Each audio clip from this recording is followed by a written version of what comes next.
혹시 이런 경험 해보신 적 있으신가요? 나름대로 노력한다고 하는데 왜 이렇게 인간관계는 어려운 걸까요? 가족, 연인, 친구, 직장 동료. 분명 소중하고 잘 지내고 싶은 관계인데 뜻대로 되지 않고 자꾸만 어긋나는 느낌. 가까워지려 할수록 상처받고 멀어지려 하면 외로워지고 마치 미로에 갇힌 듯 답답한 기분 말입니다. 오해와 갈등, 서운함과 실망. 이런 문제들 때문에 밤잠 설치고 혼자 소갈이 해본 경험 아마 한두 번이 아닐 겁니다. 도대체 어떻게 해야 서로에게 힘이 되고 서로를 성장시키는 단단하고 건강한 관계를 맺을 수 있을까요? 이 질문에 대해 명쾌한 답을 제시하는 한 위대한 심리학자가 있습니다. 바로 알프레드 아들러입니다. 프로이트, 융과 함께 심리학의 3대 거장으로 불리는 아들러는 인간의 모든 문제는 결국 인간관계에서 비롯된다고 보았습니다. 하지만 동시에 건강한 관계 속에서 인간은 가장 크게 성장하고 행복을 찾을 수 있다고 믿었죠. 아들러 심리학은 관계의 어려움에 휘둘리는 대신 관계를 단단하게 만들 수 있는 구체적인 방법을 제시합니다. 외부 상황이나 타인의 행동에 좌우되지 않고 내 안에서부터 건강한 관계를 만들어가는 힘을 기르는 것이죠. 오늘은 아들러 심리학의 핵심 가르침을 바탕으로 우리의 인간관계를 훨씬 더 단단하고 풍요롭게 만들어줄 3가지 실천 습관에 대해 이야기 나눠보겠습니다. 이 3가지를 아는 것만으로도 관계에서 오는 많은 고통에서 벗어나고 진정한 연결감을 경험할 수 있습니다. 오늘 이야기가 마음에 드신다면 구독과 좋아요 눌러주세요. 여러분의 삶에 긍정적인 변화를 가져올 콘텐츠로 보답하겠습니다. 첫 번째, 사랑받으려는 노력 대신 기여하려는 용기를 가져라. 아들러 심리학의 가장 핵심적인 가르침 중 하나는 바로 소속감과 유능감을 느끼고 싶어하는 인간의 본능입니다. 우리는 어딘가에 소속되어 있고 그 안에서 내가 쓸모 있는 존재라는 것을 느끼고 싶어 합니다. 하지만 많은 사람이 이 욕구를 잘못된 방식으로 채우려 합니다. 바로 사랑받으려는 노력에만 집중하는 것이죠. 상대방의 기분을 맞추고 나를 희생해서라도 상대방을 만족시키려 하고 거절하지 못하고 이렇게 하면 나를 좋아해 줄 거라고 믿기 때문입니다. 물론 상대방의 마음을 얻고 관계를 유지하는 데 어느 정도 필요한 부분일 수 있습니다. 하지만 이것이 지나치면 어떻게 될까요? 상대방의 인정과 사랑에 내 존재 가치를 모두 걸게 됩니다. 상대방이 나를 조금이라도 실망시키거나 기대에 어긋나는 행동을 하면 나는 즉시 불안해지고 나 스스로를 비난하게 됩니다. 내가 부족해서 그래, 더 잘해야 해 하면서요. 아들러는 이런 방식으로는 절대 건강한 관계를 맺을 수 없다고 말합니다. 왜냐하면 그것은 상대방에게 나를 사랑해달라고 요구하는 것이나 다름없고 결국 상대방의 반응에 끊임없이 휘둘리게 되기 때문입니다. 그렇다면 아들러가 제시하는 건강한 관계의 방식은 무엇일까요? 바로 기여하려는 용기입니다. 아들러는 이렇게 말했습니다. 인간은 자신이 공동체에 유용하다고 느낄 때 비로소 자신의 가치를 실감한다. 여기서 공동체란 가족, 친구, 직장 등 우리가 소속된 모든 관계를 포함합니다. 사랑받으려는 노력은 나는 부족하니 당신이 나를 채워달라는 수동적인 태도인 반면 기여하려는 용기는 나는 이 관계에 기여할 수 있는 유용한 존재다라는 능동적이고 단단한 태도입니다. 친구나 가족에게 무언가를 해줄 때 이것을 해줘야 나를 좋아하겠지라는 생각과 이것을 하면 관계가 더 풍요로워지고 상대방에게 도움이 될 거야 라는 생각은 완전히 다릅니다. 전자는 상대방의 반응에 일희일비하지만 후자는 내가 기여했다는 사실 자체에서 만족감과 소속감을 느낍니다. 설령 상대방이 내가 기대한 만큼 반응하지 않더라도 나의 기여는 사라지지 않는 가치가 되기 때문입니다. 예를 들어 직장에서 동료를 돕는다고 생각해 보세요. 이렇게 도와줘야 나를 좋게 보겠지라는 생각은 피곤하고 눈치를 보게 만듭니다. 하지만 팀의 목표 달성에 기여하고 동료에게 힘을 보태겠다는 생각은 자율성과 만족감을 줍니다. 사랑받으려는 노력은 외부에게서 답을 찾지만 기여하려는 용기는 내부에서 답을 찾습니다. 나 자신이 관계에 기여함으로써 관계의 주체가 되는 것입니다. 이제부터 관계에서 불안함을 느낄 때마다 질문해 보세요. 나는 지금 사랑받으려고 애쓰고 있는가? 아니면 이 관계에 기여하려고 하는가? 기여하려는 용기를 가질 때 우리는 비로소 타인의 시선과 평가로부터 자유로워지고 관계 속에서 단단한 나 자신으로 설 수 있습니다. 관계에서 발생하는 많은 갈등과 스트레스는 과제 분리가 제대로 되지 않아서 생깁니다. 아들러 심리학에서는 삶에서 마주하는 모든 문제를 누구의 과제인가?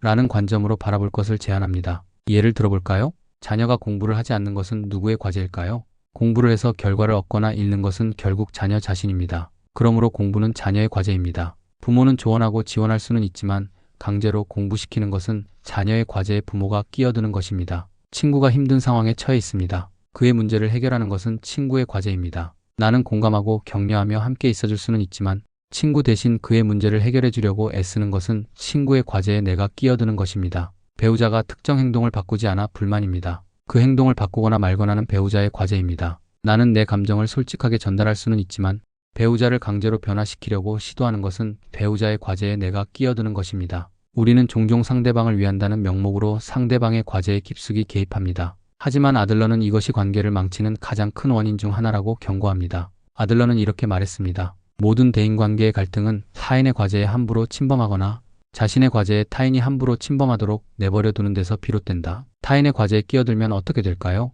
상대방의 성장 기회를 빼앗습니다. 스스로 문제를 해결하고 배우는 경험을 하지 못하게 합니다. 책임을 회피하게 만듭니다. 결국 문제가 생기면 내가 그때 그렇게 해서라며 남 탓을 하게 될 수 있습니다. 관계가 통제와 저항으로 변질됩니다. 나는 통제하려 하고 상대방은 저항하며 관계는 피곤해집니다. 나 자신의 삶에 집중하지 못합니다. 타인의 과제에 에너지를 쏟느라 정작 중요한 나의 삶을 돌보지 못합니다. 반대로 타인이 나의 과제에 끼어들도록 내버려두면 어떻게 될까요? 나의 선택과 결정권을 빼앗기고 타인의 기대와 시선에 맞춰 살게 됩니다. 결국 나 자신의 삶을 살지 못하고 불행해집니다. 건강한 관계는 서로의 과제를 존중하는 데서 시작됩니다. 당신의 과제는 당신이 책임지고 나의 과제는 내가 책임지는 것입니다. 물론 서로 영향을 주고받기에 완벽하게 분리하기는 어렵습니다. 하지만 이것이 누구의 문제이고 누가 최종적인 결과를 받아들이는가를 기준으로 과제를 분리하려는 노력이 필요합니다. 상대방의 과제에 대해 걱정은 해줄 수 있지만 그 걱정이 오지랖이나 통제로 이어지지 않도록 경계해야 합니다. 도움을 요청받았을 때 기꺼이 돕되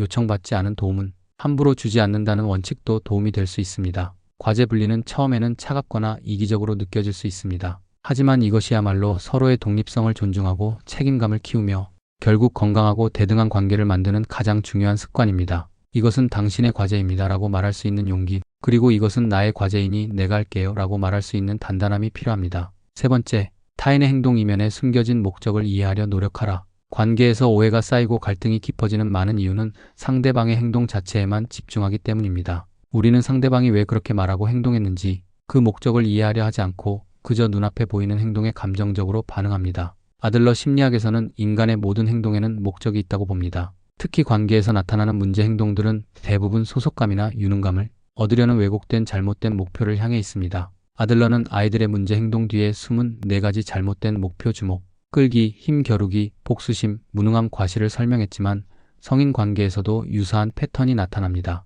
상대방이 당신의 기분을 상하게 하는 말을 했다고 해봅시다. 당신은 곧바로 나를 무시하네. 나를 싫어하나 봐. 라고 생각하며 감정적으로 반응할 수 있습니다. 하지만 아들러 심리학 관점에서 보면 그 사람의 행동 뒤에는 다른 목적이 숨어 있을 수 있습니다. 혹시 그는 외로워서 당신의 주목을 끌고 싶었던 걸까요? 혹은 당신에게 열등감을 느껴서 힘겨루기를 시도하며 우월감을 느끼려 한 걸까요? 과거의 서운함 때문에 당신에게 복수하려 한 걸까요? 아니면 자신이 무능하게 느껴져서 아무것도 할 수 없음을 과시하며 책임을 회피하려는 무능함 과시일까요? 물론 상대방의 나쁜 행동을 정당화하려는 것이 아닙니다. 중요한 것은 상대방의 행동에 담긴 목적을 이해하려 노력할 때 우리는 감정적인 휘둘림에서 벗어나 보다 지혜롭게 대처할 수 있다는 것입니다. 아들러는 이렇게 말했습니다. 인간의 행동은 모두 목적을 가지고 있다. 그 목적을 이해할 때 우리는 그 행동에 효과적으로 대처할 수 있다. 상대방이 당신에게 화를 내거나 비난할 때 곧바로 방어하거나 맞서 싸우는 대신 잠시 멈춰 서서 질문해 보세요. 이 사람이 지금 이런 행동을 하는 목적이 무엇일까? 그 목적이 주목 끌기라면 거기에 휘둘려 과도한 반응을 보이는 대신 침착하게 무시하거나 긍정적인 다른 방식으로 관심을 줄 수 있습니다. 그 목적이 힘겨루기라면 함께 싸움에 휘말려 힘겨루기를 하는 대신 그 상황에서 한 발 물러서서 싸움에 응하지 않는 선택을 할 수 있습니다. 그 목적이 복수라면 똑같이 복수하기보다 단호하지만 차분하게 당신의 입장을 표현하고 거리를 둘 수 있습니다. 상대방의 행동 뒤에 숨은 목적을 이해하려 노력하는 것은 그 사람의 행동에 끌려가지 않고 내가 어떻게 반응할지 선택할 수 있는 힘을 줍니다. 물론 상대방의 진짜 속마음을 정확히 알 수는 없습니다. 하지만 분명 그럴 만한 이유 혹은 그가 추구하는 목적이 있을 거야 라고 생각하는 것만으로도 감정적인 파동에서 벗어나 상대방을 좀 더 객관적으로 바라볼 수 있게 됩니다. 상대방의 문제 행동에 감정적으로 끌려다니는 대신 그 행동의 이면에 숨겨진 목적을 이해하려 노력하는 습관. 이것이 관계에서 불필요한 상처와 갈등을 줄이고 건강한 상호작용을 만들어가는 세 번째 중요한 습관입니다. 자, 오늘은 알프레드 아들러 심리학을 통해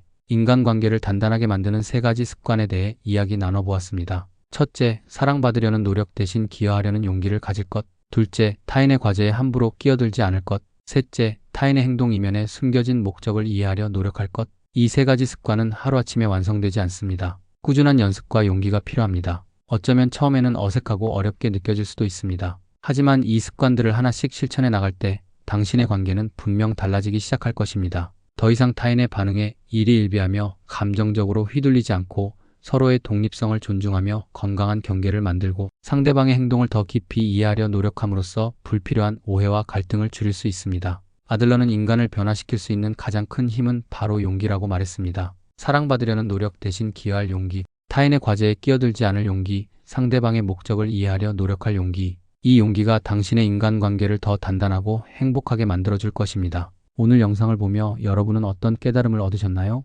아들러 심리학의 어떤 가르침이 가장 와닿으셨는지, 또는 여러분의 관계에서 어떤 부분에 적용해보고 싶으신지 댓글로 자유롭게 나눠주세요. 여러분의 경험과 생각이 또 다른 누군가에게 큰 영감을 줄 수 있습니다. 오늘도 아들러의 가르침처럼 용기 있는 하루 되세요. 감사합니다.